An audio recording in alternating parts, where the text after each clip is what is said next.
अबकारी विभाग द्वारा विपुल परिमाणर महुल जबत चोरा चालाण अभियोग में 2 जन को गिरफ्त कर मुख्य अभियुक्त फेरार थिबा जनापड़ी।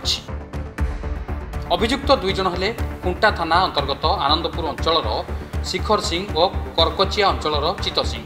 जिले में बेआईन देशी मद कारबार होता बेले झारखंड मयूरभंज जिला को चोरा महुल फूल चालाण होता नहीं विश्वस्त सूत्रु खबर पाई पुलिस। जिला अबकारी अधीक्षक प्रशांत कुमार कौर निर्देश क्रमे मोबाइल यूनिट चढ़ाऊ करथिला। पूर्व योजना मुताबक शुक्रवार सकाळ समय झारपोखरिया थाना अंतर्गत झांगिड़ी षोलठारे महुल बोझे ट्रक को अटकाई जांच करथिले अबकारी अधिकारी।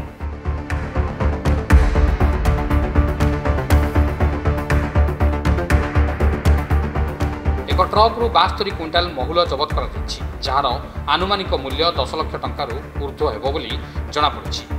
चोरा महुल कारबार चेर झारखंड राज्य को लंबिथिबा बेले अबकारी विभाग पक्षरु एक मामला रुजु करी एथिरे संपृक्त थिबा अन्य मानकु गिरफ्त करबाकू तदंत जारी रहिछि।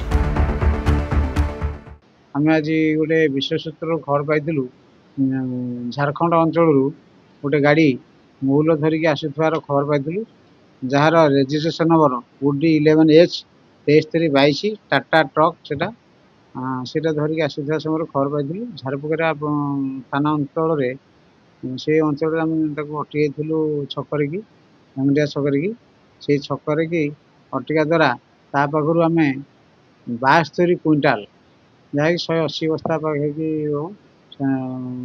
72 क्विंटाल महुल फूल जबत कर संक्रांत 2 गोटी लोक आम गिरफ कर गिरफ व्यक्ति मानक आज आम कोर्ट चालाण करूँ।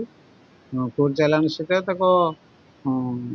मालिक को फेरार हो मालिक नहांती ये 2 जन व्यक्ति को जो जबत कर शिखर सिंह जन ना आ जन चित्त सिंह जो गाड़ी महुल पाखापाखि 10 लाख। बारिपदारू विश्वजित भूया रिपोर्ट सकाळ न्यूज।